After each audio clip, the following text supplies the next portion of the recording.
voir si ce n'est pas déjà fait de fermer vos portables. Et puis, si vous êtes d'accord, pour ceux qui le désirent, comme on est espacé avec la réglementation, si vous voulez enlever le masque, autrement, ceux qui ne veulent pas, vous le gardez. C'est comme vous voulez.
Deux.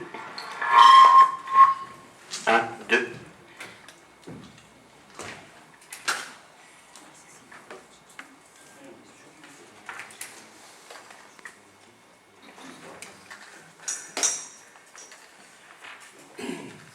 On va essayer de prendre le micro, c'est-à-dire que ça va être enregistré pour que le monsieur qui est là-bas, il entende bien. Si vous êtes d'accord. On va commencer peut-être. On va attendre l'église qui va sonner les 11 coups et on commence là.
désire de présider cette séance du nouveau conseil municipal issu des élections du 15 mars dernier, en ma qualité de doyenne de notre Assemblée. Vous savez que l'installation du nouveau conseil municipal n'avait pu se tenir dans les délais prévus par le Code général des collectivités territoriales, compte tenu de la crise sanitaire liée au Covid-19. Depuis le 23 mars 2020, notre pays vit sous le régime de la loi d'urgence numéro 2020-290 pour faire face à l'épidémie du Covid-19 et des ordonnances gouvernementales successives depuis celle du 25 mars 2020. Le décret publié au journal officiel du 15 mai 2020 fixe la date d'entrée en fonction des conseils municipaux élus au complet lors du premier tour des municipales au 18 mai. La première réunion du conseil municipal doit se tenir entre 5 et 10 jours après leur date d'installation, soit entre le 23 et le 28 mai. Au cours de cette réunion, le maire et ses adjoints sont élus. La circulaire interministérielle du 15 mai 2020 précise les conditions dans lesquelles la publicité de la séance du conseil municipal de ce samedi 23 mai 2020 et la retransmission des travaux sont assurées. Donc on a 3 solutions. La première, le maire peut décider que la réunion se tiendra sans public physiquement présent dans la salle. Dans ce cas, il faut, afin de permettre la publicité des travaux, assurer la retransmission de ceux-ci à l'extérieur de la salle. Deuxième solution, qui semble, je pense, la plus simple, le maire peut également décider de limiter le nombre de participants autorisés à assister à la séance. Dans ce cas, la retransmission des débats à l'extérieur de la salle n'est pas nécessaire. Et enfin, la dernière solution, le maire peut, si les 2 autres solutions ne sont pas réalisables, décider d'un huis clos.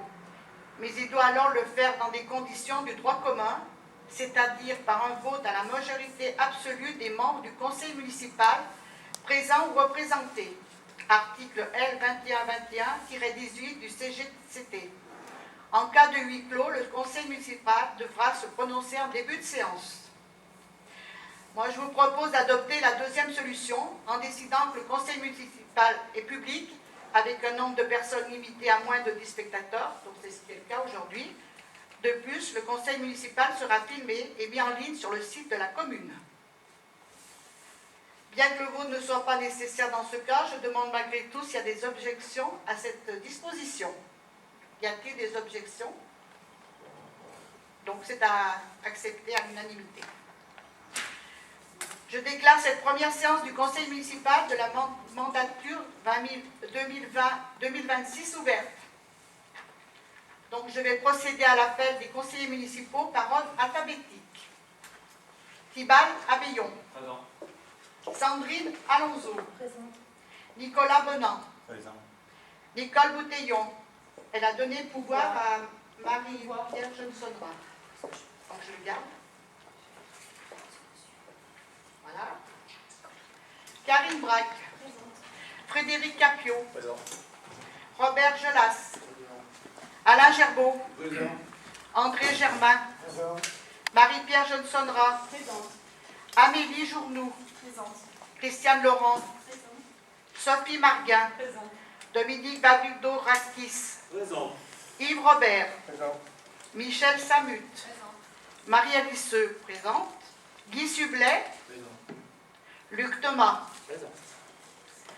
Alors maintenant, je vais vous donner le résultat constaté au procès-verbaux du scrutin du 15 mai 2020.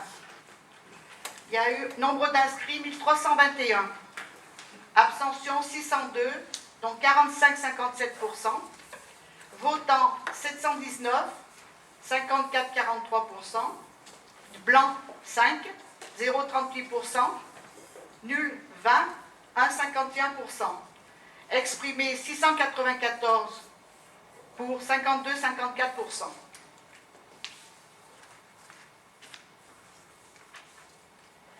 Les résultats du scrutin ont été les suivants. Luc Thomas pour la liste Être bien Saint-Romain, 391 voix, 56,34%, 15 sièges attribués. Marie-Pierre Johnsonera pour la liste. Pour Saint-Romain-en-Galles, une équipe qui vous rassemble. 303 voix, 43,66%, 4 sièges attribués. Je déclare le conseil municipal installé et souhaite à notre assemblée de faire du bon travail tout au long de ce mandat dans l'intérêt de Saint-Romain-en-Galles et de tous les Romanaires. Maintenant, on va procéder à l'élection du maire. Pour ce faire, il est nécessaire de désigner une secrétaire de séance. Alors, je propose la candidature de Christiane Laurent. Je vous demande d'approuver cette proposition. Il y a des oppositions, des abstentions pour la secrétaire. C'est accepté à l'unanimité. On va aussi désigner 2 assesseurs qui assureront les opérations de vote et procéderont au dépouillement. Alors, je vous propose de désigner un assesseur pour chaque groupe et vous propose la candidature des 2 plus jeunes de chaque groupe, à savoir Amélie Journoux pour le groupe Être bien à Saint-Romain et Nicolas Bonan pour le groupe pour Saint-Romain-en-Galles, une équipe qui vous rassemble. Est-ce qu'il y a des oppositions, des abstentions? Bon, ben, c'est accepté à l'unanimité. Avant de procéder à l'élection du maire, je vous rappelle que conformément à l'article L. 2122-4 du Code général des collectivités territoriales, CGCT, le conseil municipal élit le maire parmi ses membres au scrutin secret. Nul ne peut être élu maire s'il n'est âgé de 18 ans révolus. Je pense que c'est le cas, c'est bon. Alors je propose la candidature de Luc Thomas. Et y a-t-il d'autres candidats ou candidates? Marie-Pierre, bon, je te présente, d'accord. Alors, compte tenu de 2 candidats qui se présentent, je vous informe que conformément à l'article L. 2122-7 du CGCT, le maire est élu au scrutin secret et à la majorité absolue. Si après 2 tours de scrutin, aucun des candidats n'a obtenu la majorité absolue, il est procédé à un 3e tour de scrutin et l'élection a lieu à la majorité relative. En cas d'égalité de suffrage, le candidat le plus âgé est déclaré élu. Donc maintenant, on va faire le déroulement du vote, le dépouillement. Alors je demande aux assesseurs Amélie et Nicolas de distribuer les bulletins de vote. Alors il y en a un au nom de Luc Thomas, l'autre Marie-Pierre Sonnera et un bulletin blanc. Je vous rappelle que tout bulletin rayé ou raturé sera considéré comme nul.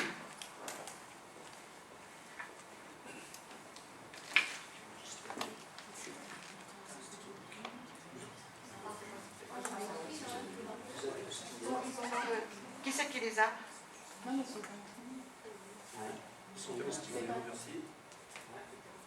je sais pas, chacun son stylo, je sais pas. Ils sont où les enveloppes avec les noms de Luc et... Attends, après tu... faut faire tout en même temps.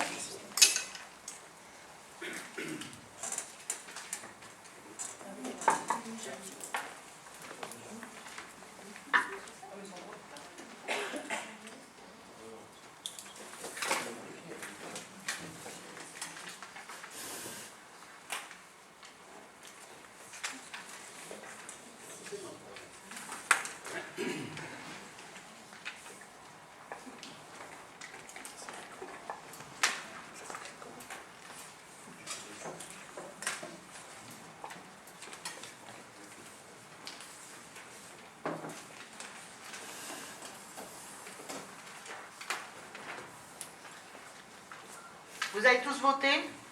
Donc maintenant, c'est Amélie et Nicolas qui vont récupérer les bulletins.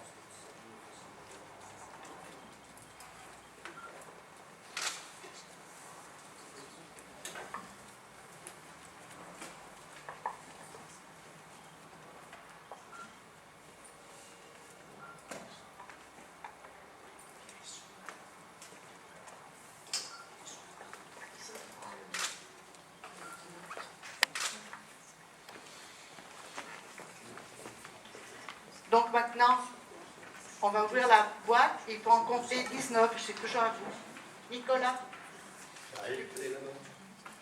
Hein? Tu veux? Oui. Faut déjà compter s'il y en a bien 19.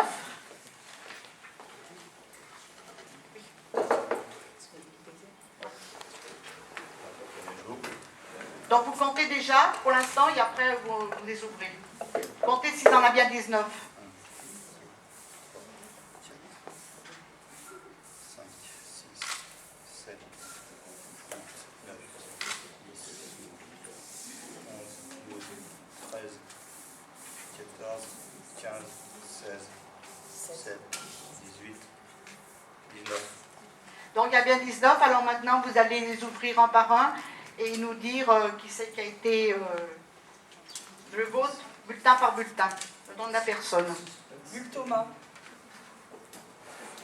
Marie-Pierre Joutsonra. Luc Thomas. Luc Thomas. Luc Thomas. Luc Thomas. Marie-Pierre Joutsonra. Luc Thomas. Marie-Pierre Joutsonra. Luc Thomas. Luc Thomas. Luc Thomas. Luc Thomas. Luc Thomas. Marie-Pierre Joutsonra. Luc Thomas. Luc Thomas. Luc Thomas. Luc Thomas. Tu voulais compter? 4 Marie-Pierre Joutsonra. Bon, je vous donne les résultats. Luc Thomas, 15 voix. Marie-Pierre, 4 voix. Pas de bulletin blanc ni nul. Donc, je proclame Luc Thomas élu maire de Saint-Romain-en-Galles.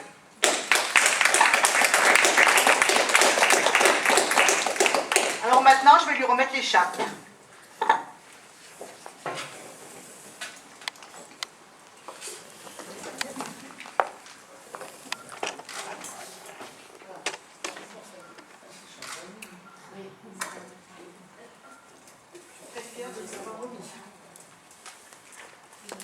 Et maintenant, je passe la présidence de cette séance à Luc Thomas, maire de Saint-Romain-en-Galles.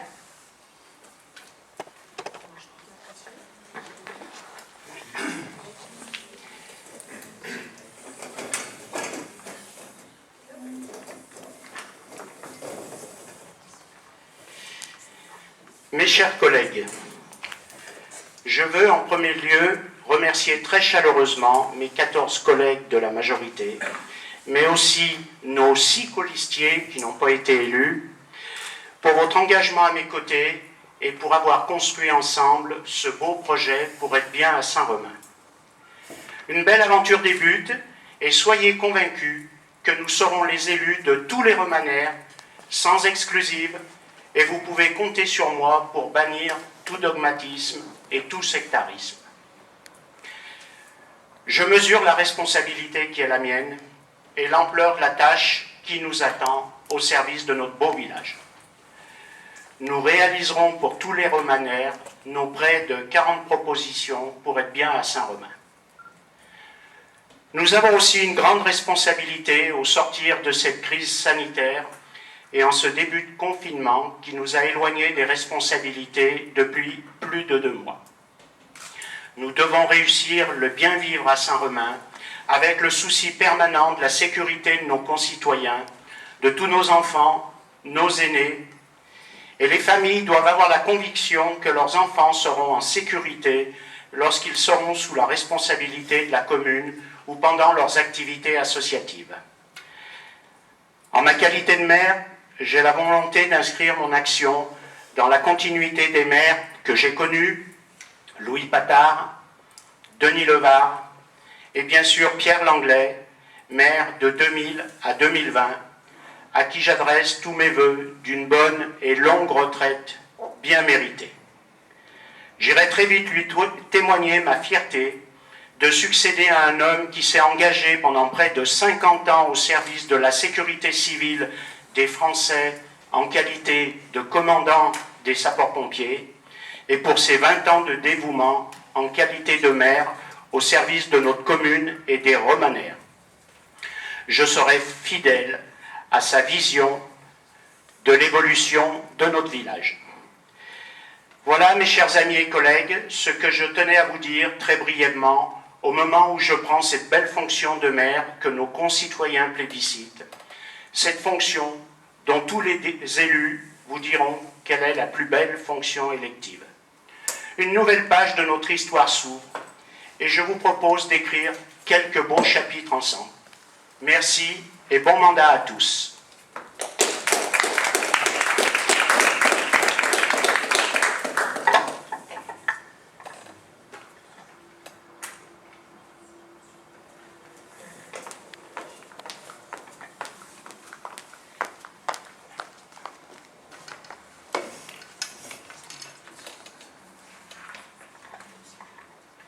Bien, je vous propose donc de poursuivre l'ordre du jour et de passer au troisième point qui est la détermination du nombre d'adjoints. Je vous informe que conformément aux dispositions de l'article L2122-2 du CGCT, le Conseil détermine librement le nombre des adjoints sans que celui-ci ne puisse excéder 30% de l'effectif légal du Conseil. Je vous propose de fixer à 5 le nombre d'adjoints au maire. Y a-t-il des oppositions? Abstentions? À l'unanimité. Merci. Bien, nous allons passer à l'élection des adjoints. Donc, vu la précédente délibération fixant le nombre d'adjoints à 5, je vous propose la liste suivante pour le groupe majoritaire. Alain Gerbeau, Marie-Alice Seux, Dominique Mavridorakis, Sandrine Alonso et Karine Braque. Y a-t-il d'autres candidats? Bien, nous allons passer au vote. Donc les bulletins sont prêts.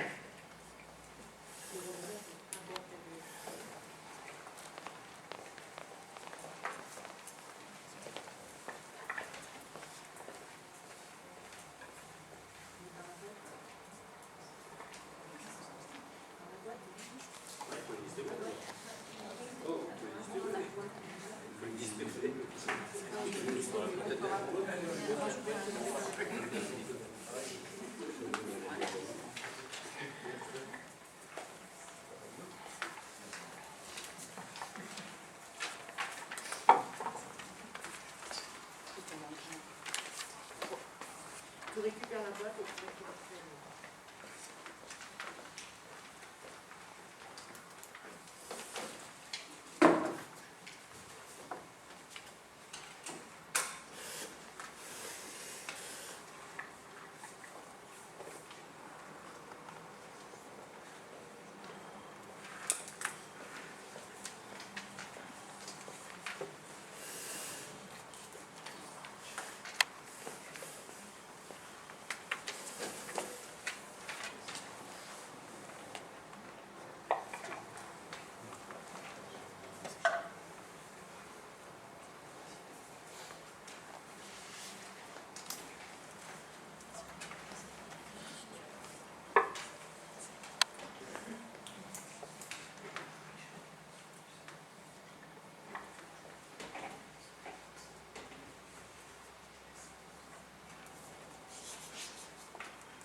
Bien, je vous propose de compter les bulletins.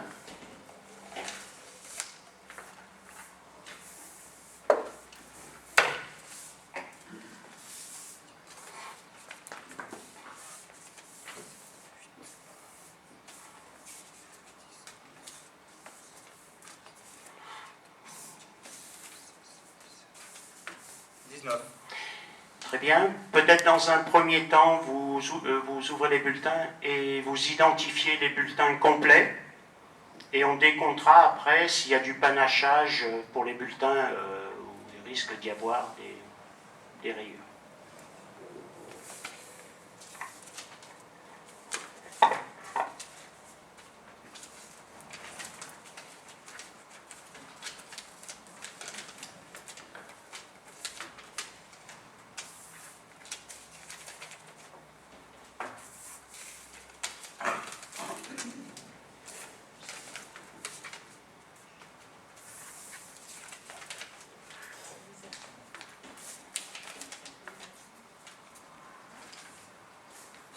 bulletins barrés. Combien, pardon? 4. 4 bulletins nuls? Oui. Allez, donc, j'ai le plaisir d'installer les adjoints. Donc, dans l'ordre, le premier adjoint sera Alain Gerbeau.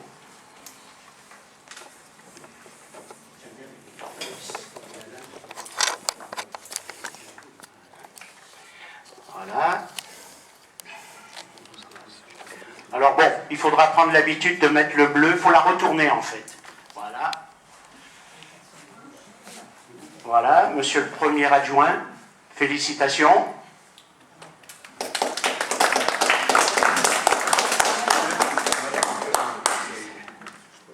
Allez, je remets à la deuxième adjointe l'écharpe.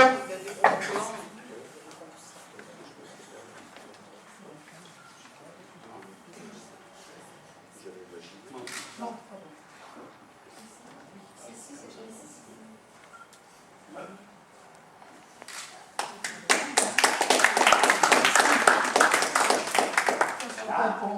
Félicitations. Merci. Troisième adjoint, Marie-Alice, si tu peux remettre à monsieur Mavridorakis, sa belle écharpe.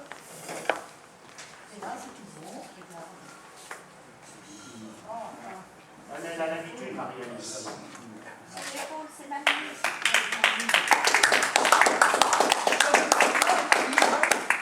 Quatrième adjointe. Alors moi j'ai moins l'habitude. Comme ça. Comme ça. Sandrine Alonso. Oh, ça te va? Arrête.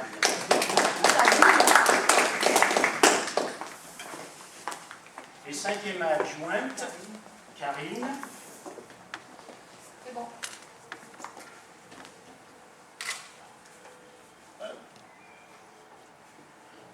Ben, parfait. Super, félicitations.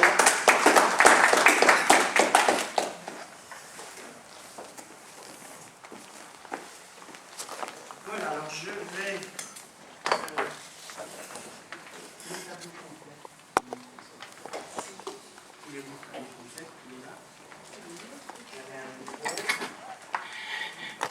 Bien. Nous passons au cinquième point, donc la lecture du tableau du conseil municipal de Saint-Romain-en-Galles. Donc, maire Thomas Luc, premier adjoint Gerbeau Alain, deuxième adjointe Seu Marie-Alice, troisième adjoint Mavridorakis Dominique, quatrième adjointe Alonso Sandrine, cinquième adjointe Braque Karine, conseiller municipal Jolas Robert, conseillère municipale Laurent Christiane, conseillère municipale Samut Michel, conseillère municipale Marguin Sophie, conseiller municipal Robert Yves, conseiller municipal Capio Frédéric, conseiller municipal Sublet Guy, conseiller municipal Abéillon Tibald, conseiller municipal Journou Amélie, conseillère municipale, conseiller municipal Germain André, conseillère municipale Bouteillon Nicole, conseillère municipale Jossonra Marie-Pierre, conseiller municipal Bonan Nicolas.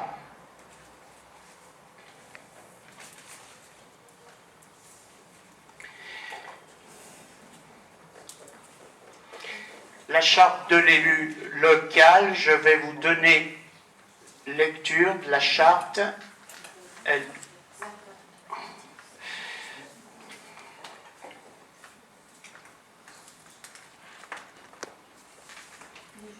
Alors, j'ai juste une question par rapport à l'ordre que tu viens d'énumérer. L'ordre du conseiller.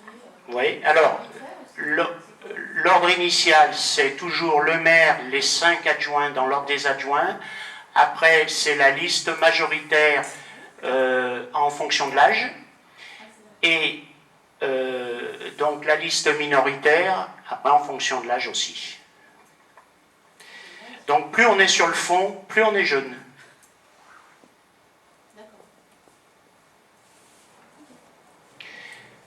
Voilà. Alors, je devrais vous donner lecture de la charte de l'élu local et donc à ses principaux articles, conformément au Code général des collectivités territoriales. Pour gagner un peu de temps, on vous épargnera la lecture du Code général et on vous l'enverra de façon dématérialisée après le conseil municipal. C'est une lecture qui est symbolique. Voilà, et donc il faut procéder à la signature des procès-verbaux. Qui signe, Marie-Cécile? Le secrétaire, le conseiller municipal le plus âgé et les assesseurs. D'accord. Ok, on fera tout ça à la fin, non? Allez, on le fera à la fin parce que ça va faire des mouvements. On passe au point numéro 6, les délégations données au maire par le conseil municipal conformément à l'article L2122-22 du CGCT. Alors, les délégations du conseil municipal au maire est une délibération classique de début de mandat. C'est pour la bonne administration de la commune et pour plus de souplesse de gestion. Le maire peut être, par délégation, chargé en tout ou partie et pour la durée de son mandat d'un certain nombre de prérogatives. Alors, là aussi, les prérogatives sont longues, puisqu'il y a 29 points.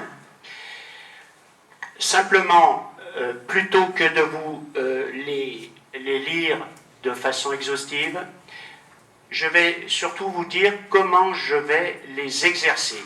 On a l'impression que ce type de délibération donne un peu les pleins pouvoirs au maire. Je ne voudrais pas que vous ayez cette impression. C'est vraiment pour une souplesse d'administration. Imaginez qu'il y ait besoin de prendre une décision urgente.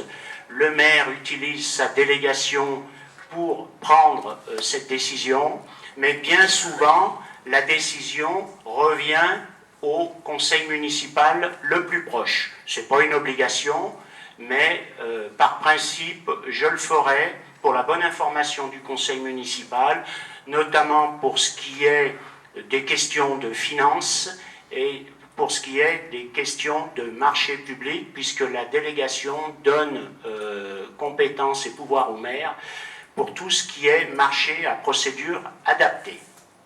Donc, c'est-à-dire que ça s'arrête au seuil des marchés formalisés, hein, avec une procédure très précise. Donc, à chaque conseil municipal, le maire doit rendre compte des décisions qu'il a prises dans le cadre de cette délégation. Et bien souvent, pour la bonne information du conseil municipal, vous verrez revenir une délibération qui dit exactement la même chose. Voilà, donc les délégations vous ont été distribuées dans la note de synthèse. Y a-t-il des questions? Pas de questions? Oui. Sur la deuxième délibération, délégation, pardon, c'est fixé pour une durée de 3 mois. Oui, parce que... J'avais une interrogation sur les 3 mois. Oui, eh ben, 3 mois, c'est parce que le Code général des collectivités territoriales prévoit qu'un conseil municipal doit avoir lieu, un conseil municipal par trimestre, 4 conseils municipaux par an. Donc bien souvent, les droits de place et de voirie sont délibérés par le conseil municipal, ce que je vous disais précédemment. Et donc, si le prochain conseil est que dans 3 mois, ça permet au maire de fixer les tarifs et le conseil de confirmer tout ça. Donc c'est un peu ces 3 mois qui apparaissent dans cet alinéa, ça sera un peu pour la totalité des alinéas. Très souvent, vous verrez revenir devant le conseil municipal, et s'il n'y a pas besoin, c'est que finalement, et j'inciterai les élus à le faire, à anticiper les décisions, à les présenter d'abord devant le conseil municipal et ensuite exécuter. Mais il peut y avoir des urgences. Voilà. Voilà donc qui est...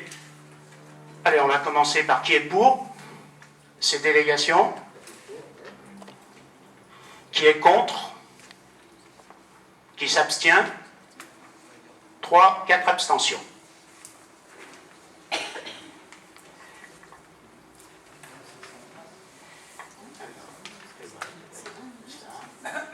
Elles sont...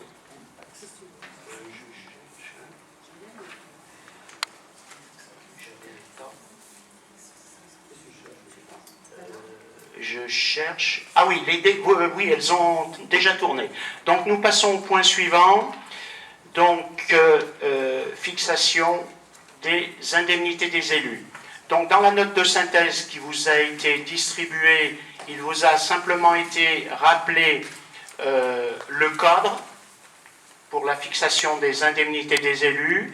Et je vous ai passé un tableau avec le montant des indemnités brutes, le pourcentage de l'indice de référence, c'est l'indice 1027, pour les communes de 1000 à 3500 habitants. Donc l'indemnité brute maximum pour le maire est de 2006,93 € par mois, soit 51,6% de l'indice 1027 de la fonction publique territoriale. Et les indemnités des adjoints sont de 770,10 € mensuels, soit 19,8% du même indice. Vous savez que l'enveloppe indemnitaire des communes, de l'ensemble des communes de France, c'est l'enveloppe indemnitaire annuelle, c'est le montant total des indemnités du maire et des adjoints fixés par le conseil municipal. Donc nous avons fixé 5 adjoints, donc le maire plus 5 adjoints, ça fait une enveloppe maximale de 70 289,16 €. Comme le pratiquait mon prédécesseur et comme le pratiquent de nombreux maires en France, les maires diminuent leurs indemnités mensuelles pour permettre l'indemnisation des conseillers délégués, parce que nous aurons 9 conseillers délégués. J'ai souhaité que toute la majorité municipale exerce une délégation pour la bonne administration de la commune et pour un meilleur fonctionnement du conseil municipal, car je souhaite réellement que tous les élus majoritaires s'impliquent dans le fonctionnement de la commune et du conseil.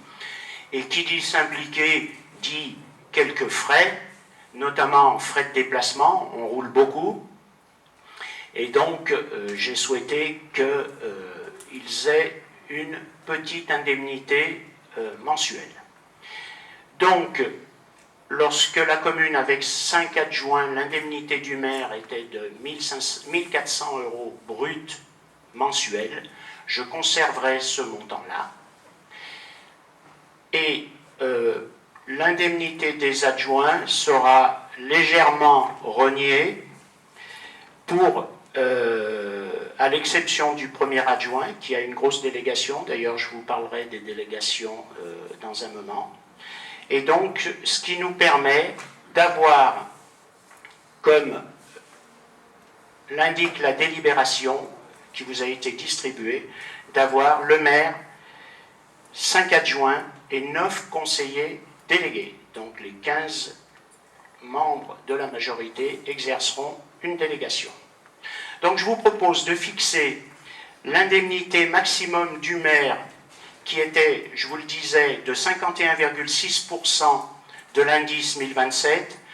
Je vous propose de la fixer à 36,12%, soit approximativement 1400, exactement, je peux vous donner le chiffre, 1404,84 € bruts par mois. Le premier adjoint qui va exercer une grosse délégation et qui bien souvent doit remplacer le maire, le premier adjoint, l'indemnité maximum des adjoints est de 19,8%. Le premier adjoint sera indemnisé à hauteur de 18%, soit 700,09 € par mois. Les 4 adjoints suivants, ça ne veut pas dire que les 4 suivants ont moins de travail, les 4 adjoints suivants, mais ils ont souvent pas besoin de suppléer le maire.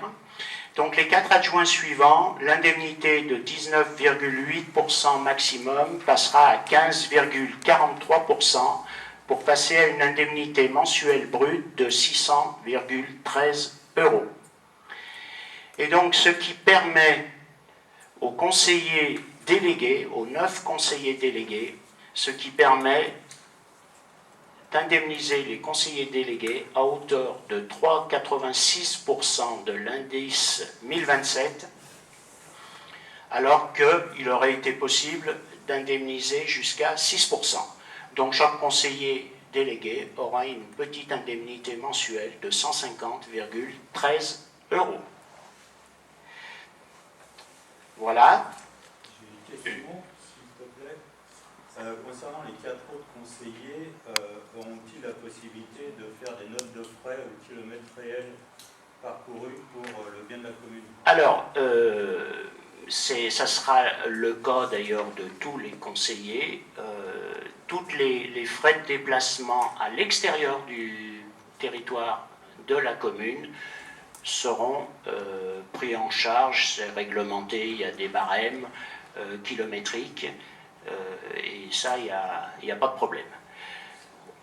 Il faut considérer, si vous voulez, il faut considérer que les élus, c'est un travail bénévole, y compris le maire, ce n'est pas une rémunération, ce n'est pas un salaire, c'est du bénévolat. Il y a un système d'indemnité dans les communes et j'estime qu'effectivement les frais de déplacement doivent être pris en charge par la collectivité. Voilà. Donc on fixera tout ça, après je verrai votre présidente ou président de groupe, on déterminera tout ça ensemble tranquillement dans les jours qui viennent. Ouais, parce que les 6% des conseillers délégués viennent d'être dits pour les frais kilométriques, les frais de déplacement. Donc eux sont déjà indemnisés, qu'ils se déplacent ou pas. C'est une indemnité pour l'ensemble des frais de la majorité. Après, il y a les frais de déplacement. Voilà. Donc, on va passer au vote. Comment? Je voudrais faire l'observation. Oui. Oui. Merci. Je rebondis donc sur le sujet. J'avais vu votre programme, mais il y avait 19 délégations, si mon souvenir est bon. Et votre discours tout à l'heure, enfin vos paroles, je les ai trouvées très réconfortantes. Mais là, dans ce que je viens d'entendre, c'est vraiment, vous nous dites vraiment que, en fait, on s'arrête à 15, le maire est à 14 personnes, et les 4 sont mis de côté, puisqu'il n'y a pas de délégation à ces gens-là. Eh bien, quelle est la question? Je donne une explication, simplement, c'est quoi? Dire d'un côté qu'on va travailler ensemble, et puis d'un autre, bien insister sur le fait que les élus de la majorité, je l'ai entendu plusieurs fois, chaque fois vous allez faire pour les élus de la majorité. Ben, il y a, au conseil municipal, il y a quand même deux groupes distincts, une majorité et une opposition. La majorité donc, va assumer ses responsabilités en qualité de groupe majoritaire. Nous en parlerons sur la participation de l'opposition. L'opposition a des droits prévus par le Code général des collectivités territoriales. Et donc, à la fin du conseil municipal, lorsque l'ordre du jour sera clos, je vous en dirai deux mots. Voilà. Donc après, sur les délégations, bien évidemment, tout le monde est bienvenu, mais je demanderai un travail effectif de réflexion et d'engagement à toute la majorité municipale.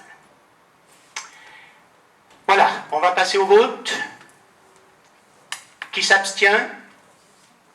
Qui est contre?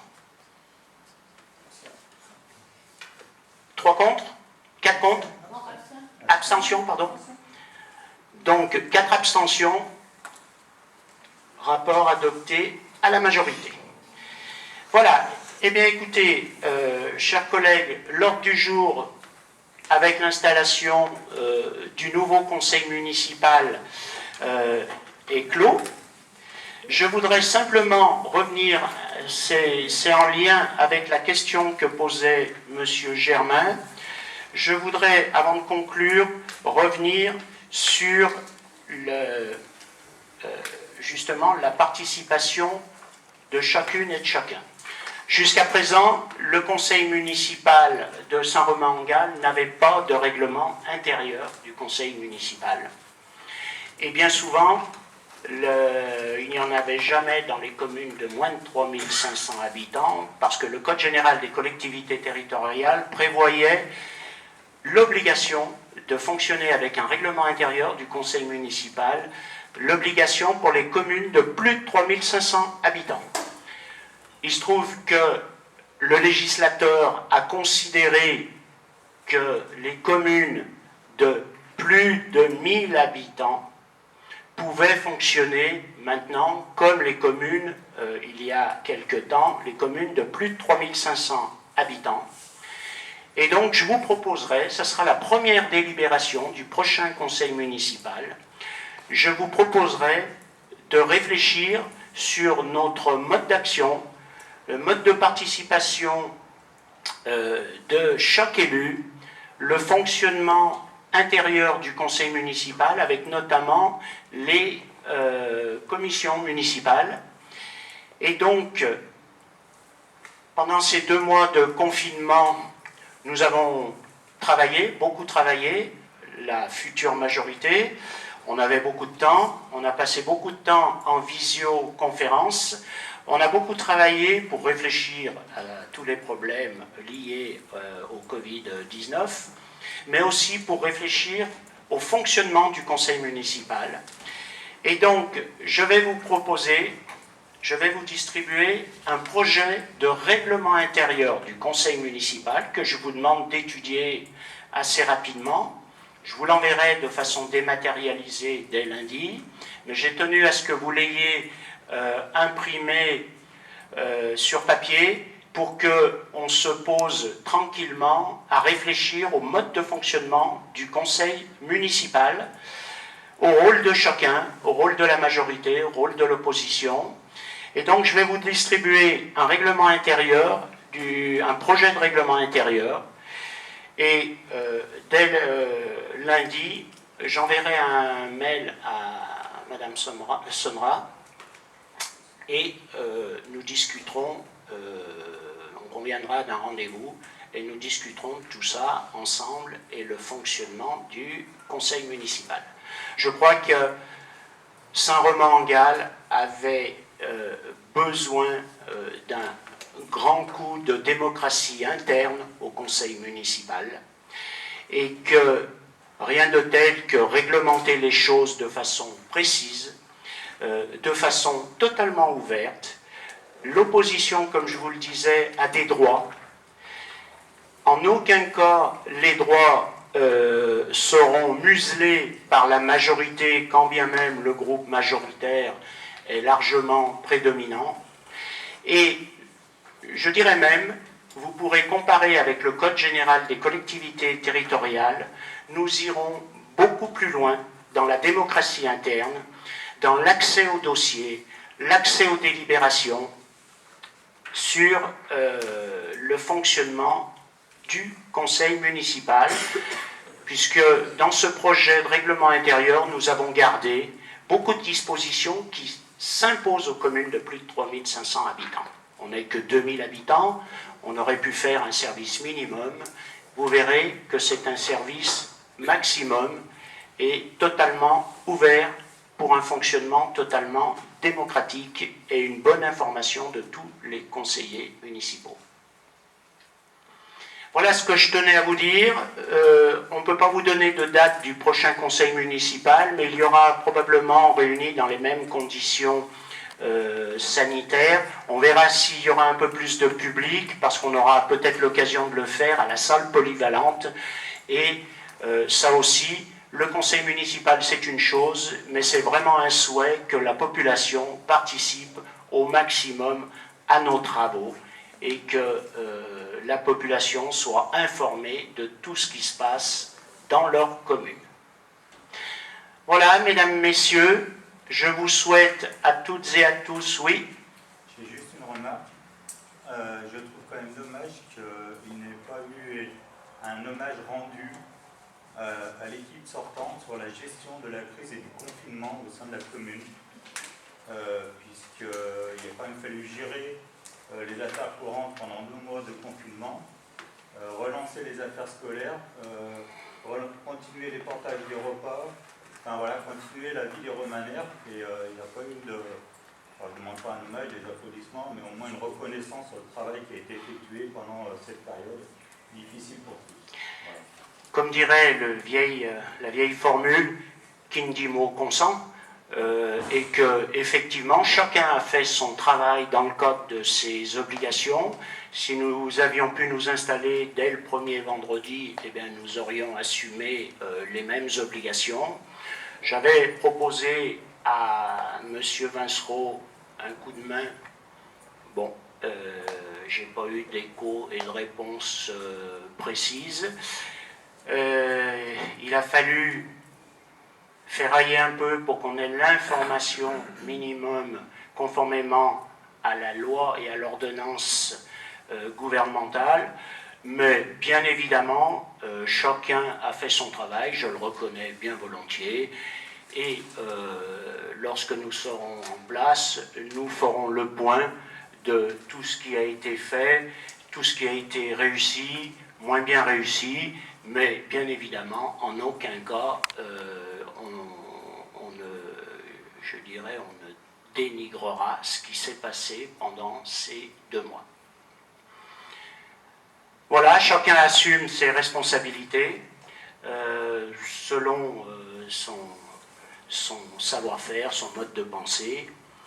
À nous maintenant d'assumer les nôtres. Je souhaite à mon équipe et à toute l'équipe municipale un bon mandat.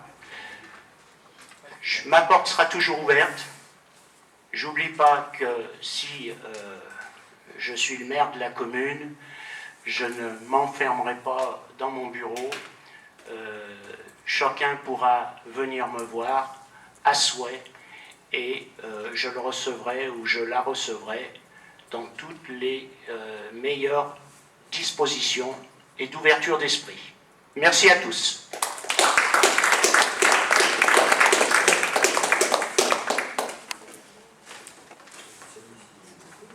Bien, alors, si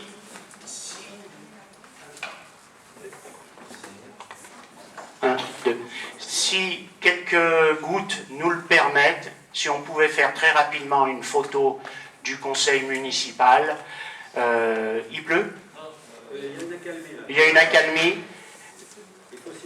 Alors, signez les procès-verbaux et je vous propose de faire la photo officielle du nouveau conseil municipal sur le parvis de la mairie. Je vous donne rendez-vous tout de suite et ça sera rapide. On a un professionnel